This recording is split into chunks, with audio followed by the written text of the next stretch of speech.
Hi guys, இன்னைக்கு Sunday night கிச்சனை ரொம்ப நாளாக மேக் ஓவர் பண்ணணும்னு சொல்லிட்டு யோசிச்சுட்டு இருந்தேன். ஸோ அதுக்காக கண்டெய்னர் அதுக்கப்புறம் வால்பேப்பர்லாம் ஆர்டர் பண்ணி வச்சுருந்தேன். நான் ஒரு 2 வீக்ஸ் ஆச்சு இதில் ஆர்டர் பண்ணி எல்லாமே வாங்கி வச்சுட்டேன். ஆனால் எனக்கு டைமே இல்லை இது ஃபுல்லாகவே ரெடி பண்ணுறதுக்கு. ஃபுல்லாகவே ஏதாவது வேலை இருந்துகிட்டே இருந்தது. ஸோ இன்றைக்கி சண்டேனா கூட காலையிலேருந்து சர்ச்சில் வேலை இருந்தது. கிறிஸ்மஸ் வேறு வரப்போகுது. ஸோ நைட் ஏதாவது பண்ணிடணும்னு சொல்லிட்டு நைட்டை கிச்சனை க்ளீன் பண்ண ஆரம்பித்தேன். நான் ஒரு 8 o'clockலாம் ஸ்டார்ட் பண்ணிட்டேன்.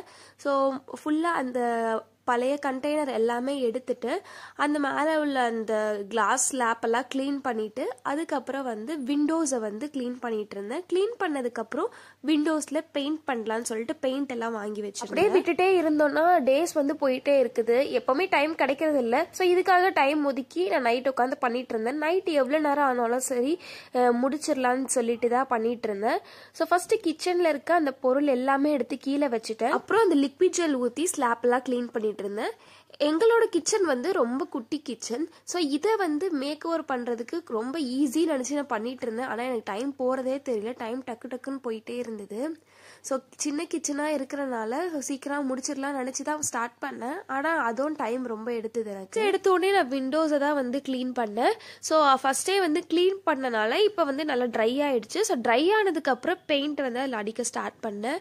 ஸோ அப்பா வர வெளியே போயிருந்தாங்க. அதனால நம்மளே ஸ்டார்ட் பண்ணிடலான்னு சொல்லிட்டு தான் பண்ணிட்டு இருந்தேன். அப்பா வரதுக்குள்ளே முடிச்சிடலாம் நினச்சி தான் பண்ணேன்.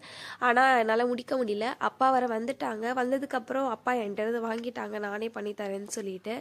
அதுக்கப்புறம் ஃபுல்லாக பெயிண்ட் அடிச்சாச்சு. அடிச்சதுக்கப்புறம் நான் வால்பேப்பர் வாங்கியிருந்தேன். ஒயிட் கலர் 3D பேப்பர் மாதிரி வாங்கியிருந்தேன். ஸோ அந்த வால்பேப்பர் ஒட்டுறதுக்கு எனக்கு அண்ணா ஹெல்ப் பண்ணிட்டு இருந்தான். ஸோ அண்ணாவும் வெளியே போயிட்டு அப்போ தான் வந்திருந்தான். ஸோ எல்லாமே நான் க்ளீன் பண்ணி வச்சனால கரெக்டாக பெயிண்ட்டும் அப்பா அடிச்சு கொடுத்துட்டாங்க. இந்த வால்பேப்பர் ஒட்டுறதுக்கு அண்ணாக்கு நான் ஹெல்ப் பண்ணிட்டு இருந்தேன். டோட்டலாக இந்த வால்பேப்பர் 10 செட் தான் ஆர்டர் பண்ணியிருந்தேன். கிச்சன் ரொம்ப சின்னதாக இருக்கனால ஸோ ஒரு 10 வால்பேப்பர் ஷீட் போதும் நினச்சி தான் ஆர்டர் பண்ணேன். ஆனால் கடைசியிலே பார்த்தா அது எனக்கு பத்தாமல் போயிடுச்சு. ஸோ திருப்பியே அதை நான் ஆர்டர் பண்ணியிருக்கேன். ஆர்டர் பண்ணால் கம்மிங் இந்த சாட்டர்டே தான் வரும்னு போட்டிருக்கு. ஸோ பாதி கிச்சன் அளவு தான் அந்த ஸ்டிக்கர் ஃபுல்லாகவே என்னால் ஒட்ட முடிஞ்சுது. மிச்சது நான் திருப்பியே சாட்டர்டே வந்ததுக்கப்புறம் சண்டே அது மாதிரி ரெடி பண்ணிவிட்டு திருப்பியும் ஃபுல்லாக ரெடி ஆனதுக்கப்புறம் ஒரு வீடியோ அப்லோட் பண்ணுறேன். ஸோ இதெல்லாம் க்ளீன் பண்ணிவிட்டு வால்பேப்பர் ஒட்டுறதுக்கே நைட்டு ஒரு 11:30 ஆயிடுச்சு. அப்புறம் அண்ணா வெளியே போயிட்டு வர லேட் ஆனாலும் அவன் சாப்பிடவும் இல்லை. கிச்சனில் வேலை பார்த்துட்டு இருந்தோம். அதனால அவனுக்கு சிக்கன் ஃப்ரை பண்ணிட்டு அதுக்கப்புறம் ரைஸ் வச்சு அதை சாப்பிட்டான். அப்புறம் நெக்ஸ்ட் டே மார்னிங் நான் இந்த container storage container already order பண்ணி ஒரு 10 days ஆயிடுச்சு. ஸோ கிச்சன் இப்போ தான் கொஞ்சம் கொஞ்சமாக ரெடி பண்ணுறனால இப்போ தான் அந்த பாக்ஸ்லேருந்து எல்லாமே நான் எடுக்கிறேன். எடுத்து இதை வாஷ் பண்ணிவிட்டு நம்ம ட்ரை பண்ண வச்சிடலாம். ட்ரை பண்ணதுக்கப்புறம் யூஸ் பண்ண ஸ்டார்ட் பண்ணிடலான்னு சொல்லிட்டு மாடிக்கு எடுத்துகிட்டு இதெல்லாமே வாஷ் பண்ணி ரெடி பண்ணிட்டு இருந்தேன். இந்த ஸ்டோரேஜ் கண்டெய்னர் நான் 3 சைஸில் வாங்கியிருந்தேன். ஒன்று 500 ml, இன்னொன்று 1200 ml, இன்னொரு சைஸ் 1500 ml. ஸோ 500 ml 16 அந்த ஸ்டோரேஜ் கண்டெய்னர் வாங்கியிருந்தேன். 1200 ml 4 வாங்கியிருந்தேன். 1500 ml 4 வாங்கியிருந்தேன். டோட்டலாக 24 ஸ்டோரேஜ் கண்டெய்னர் நான் வாங்கியிருந்தேன். இந்த கண்டெய்னர் கிளாஸ் இல்லை, பிளாஸ்டிக் தான். நான் மீஷோவில் வாங்கியிருந்தேன். இதை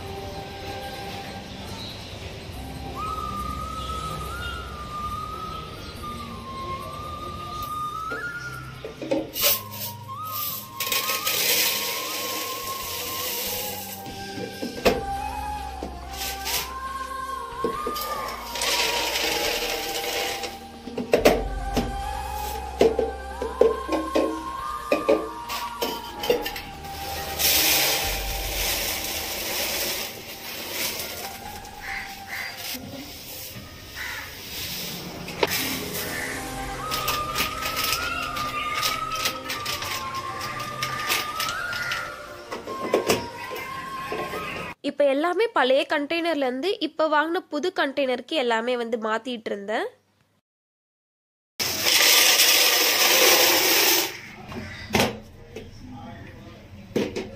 உப்புக்கு மட்டும் ஆல்ரெடி என்கிட்ட செராமிக் கண்டெய்னர் இருந்தது, அதுல வச்சுட்டேன். கண்டெய்னர்ல எல்லாம் மாத்தினதுக்கு அப்புறம் இப்ப எல்லாமே வந்து அரேஞ்ச் பண்ணிட்டு இருக்கிறேன். ஸோ உங்களுக்கு மேலே பார்த்தீங்கன்னாவே தெரிஞ்சிருக்கோம், பாதி வால்பேப்பர் தான் வந்து நாங்கள் ஒட்டியிருப்போம், கொஞ்சம் இது அப்படியே இருக்கும். ஏன்னா வந்து ஸ்டார்டிங்கே சொன்ன மாதிரி வால்பேப்பர் வந்து காலி ஆயிடுச்சு. ஸோ வந்ததுக்கு அப்புறம் திருப்பியே வந்து ஃபுல்லாவே வந்து ரெடி பண்ணதுக்கு அப்புறம் நான் ஒரு வீடியோ அப்லோட் பண்றேன். அப்புறம் பிளேட் ஸ்டாண்ட் வந்து வால்லே மாட்டுற மாதிரி ஒரு பிளேட் ஸ்டாண்ட் ஆர்டர் பண்ணியிருக்கேன். அப்புறம் இன்னொன்று அந்த ஆயில் வைக்கிறதுக்கு அது மாதிரி சைடில் ஒரு ஸ்டாண்ட் வச்சா நல்லா இருக்கும்னு சொல்லிட்டு அது ஆர்டர் பண்ணியிருக்கேன்.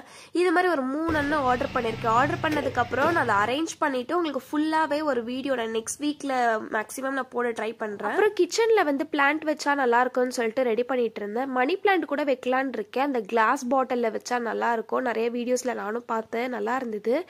ஸோ கம்மிங் வீடியோஸில் வந்து நான் அதை ரெடி பண்ணதுக்கு அப்புறம் அதையும் சேர்த்து அப்லோட் பண்றேன். இந்த ஸ்டோரேஜ் கண்டெய்னரோட ரேட் எவ்வளோன்னு பார்த்தீங்கன்னா 500 ml 12 ஸ்டோரேஜ் கண்டெய்னர் வந்து 376 rupeesக்கு வாங்கியிருந்தேன். அதுக்கப்புறம் வந்து 500 ml 4, அப்புறம் 1200 ml 4, 1500 ml 4, டோட்டலாக 12. இந்த 12 வந்து 621 rupeesக்கு வாங்கியிருந்தேன். இது எல்லாமே மீஷோல தான் ஆர்டர் பண்ணி வாங்கினேன். அப்புறம் நைட்டுக்கு டின்னர் ஏதாவது செய்யலாம்னு சொல்லிட்டு பன்னீர் வாங்கிட்டு வந்திருந்தேன். ஸோ பன்னீர் வச்சு ஒரு கிரேவி பண்ணிட்டு அப்புறம் சப்பாத்தி பண்ணலான்னு இருந்தேன். ஸோ பட்டர் இதெல்லாம் எதுவுமே யூஸ் பண்ணாம வீட்டில் இருக்க பொருள் வச்சு மட்டும் தான் இந்த பன்னீர் கிரேவி வந்து நான் பண்றேன். இன்னும் கிச்சனை ஃபுல்லாவே மேக் ஓவர் பண்ணல. ஆர்டர் பண்ண திங்ஸ்லாம் வரதுக்கு 1 week ஆகும். ஸோ வந்ததுக்கு அப்புறம் எல்லாமே ரெடி பண்ணதுக்கு அப்புறம் நான் ஒரு வீடியோ அப்லோட் பண்றேன்னு சொல்லியிருந்தேன். ஸோ அதே மாதிரி கண்டிப்பா நான் வந்து வீடியோ அப்லோட் பண்ணுவேன். அப்புறம் இந்த பன்னீரை குட்டி குட்டி கியூப்ஸா கட் பண்ணதுக்கு அப்புறம் இதுல வந்து மிளகாத்தூள், மல்லித்தூள், அப்புறம் கரம் மசாலா, கொஞ்சமா உப்பு, அதுக்கப்புறம் தயிர் கொஞ்சமா ஊத்துனதுக்கு அப்புறம் இஞ்சி பூண்டு பேஸ்ட் வந்து நான் அரைச்சி வச்சிருந்தேன். அது போட்டதுக்கு அப்புறம் கொஞ்சமா லெமன் இதை போட்டு மிக்ஸ் பண்ணிட்டு கொஞ்ச நேரம் ஊற வச்சிடணும்.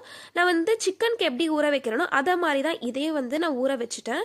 இப்போ வந்து அந்த கிரேவிக்கு எல்லாமே ரெடி பண்ணிடலான்னு சொல்லிட்டு ஒரு பேன்ல கொஞ்சமா நெய் அப்புறம் எண்ணெய் ஊத்திட்டேன். அதுக்கப்புறம் வந்து இந்த பிரியாணி மிக்ஸ் இருக்கும்ல அது போட்டுட்டேன்.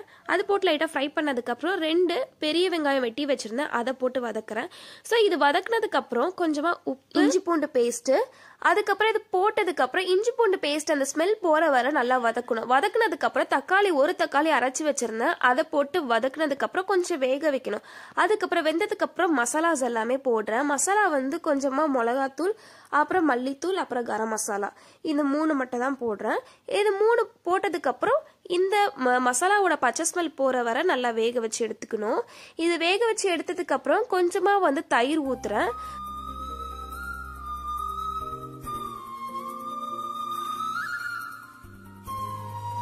ஸோ இன்னொரு ஸ்டவ்ல வந்து பன்னீரை ஃப்ரை பண்ணிடலான்னு சொல்லிட்டு கொஞ்சமா எண்ணெய் ஊற்றி பன்னீரை வந்து நார்மலா எப்பவுமே ஃப்ரை பண்ற மாதிரி ஃப்ரை பண்ணிட்டு இருந்தேன். ஸோ இந்த கிரேவியில வந்து கொஞ்சமா தண்ணி ஊற்றி நல்லா திக்காகிற வர சிம்ல போட்டு வேக வச்சேன். கிரேவி வந்து ரொம்ப தண்ணி ஆயிடுச்சுன்னா கொஞ்சமா கார்ன்ஃபிளவர் மாவை மிக்ஸ் பண்ணிட்டு இதுல ஊத்திக்கோங்க, கொஞ்சம் கிரேவி நல்லா திக்காயிரும். இப்போ வந்து எங்க அம்மா வர கரெக்டா வந்திருந்தாங்க. அப்போ வந்து உப்புமா எடுத்துட்டு வந்திருந்தாங்க. ஸோ உப்புமால சக்கரை போட்டு சாப்பிட்டுட்டு இருந்தேன். இது வேகிறதுக்குள்ள கொஞ்சமா சாப்பிடலான்னு சொல்லிட்டு சாப்பிட்டுட்டு இருந்தேன். பன்னீர் வந்து ரெடி ஆயிடுச்சு. அதனால பன்னீரை எடுத்து அந்த கிரேவியில போடலான்னு சொல்லிட்டு போட்டுட்டு இருந்தேன். கிரேவி வந்து கொஞ்சம் எனக்கும் தண்ணி ஆயிடுச்சு. அதனால வந்து கார்ன் மாவு கொஞ்சம் போட்டு மிக்ஸ் பண்ணிட்டு அதுல ஊத்திட்டேன். கொஞ்சம் நல்லா இப்போ திக்கா இருக்கும். இப்போ சிம்ல வச்சுட்டே வந்து இந்த பன்னீரை ஃப்ரை பண்ணி வச்சிருந்தால அதை வந்து இந்த கிரேவியில போடுறேன். போட்டு ஒரு 2 minutes நீங்க வேக வச்சு எடுத்தாலே போதும், கிரேவி வந்து ரெடி ஆயிடும். இது மேலே வந்து கொத்தமல்லி கொஞ்சமா அந்த ஸ்மெல்லுக்காக போடுறேன். இப்போ வந்து பன்னீர் கிரேவி ரெடி ஆயிடுச்சு. அடுத்து வந்து சப்பாத்தி வந்து அம்மா தான் போட்டுட்டு இருந்தாங்க, நான் வந்து ஹெல்ப் பண்ணிட்டு இருந்தேன். அப்பாவும் அண்ணாவும் சாப்பிட்டுட்டு இருந்தாங்க. ஸோ அம்மா சப்பாத்தி போட்டு கொடுத்துட்டு இருந்தாங்க, நான் வந்து 2 பேருக்கும் சப்பாத்தி எடுத்து கொடுத்துட்டு இருந்தேன். இந்த கிச்சன் மேக் ஓவர் எப்படி இருந்ததுன்னு சொல்லுங்க. உங்களுக்கு இந்த வீடியோ பிடிச்சிருந்ததுன்னா சப்ஸ்கிரைப் பண்ணிக்கோங்க. அப்போதான் நெக்ஸ்ட் போடுற vlogsலாம் வந்து உங்களுக்கு நோட்டிஃபிகேஷன்ல வரும். பை பாய், நெக்ஸ்ட் vlogல பார்க்கலாம்.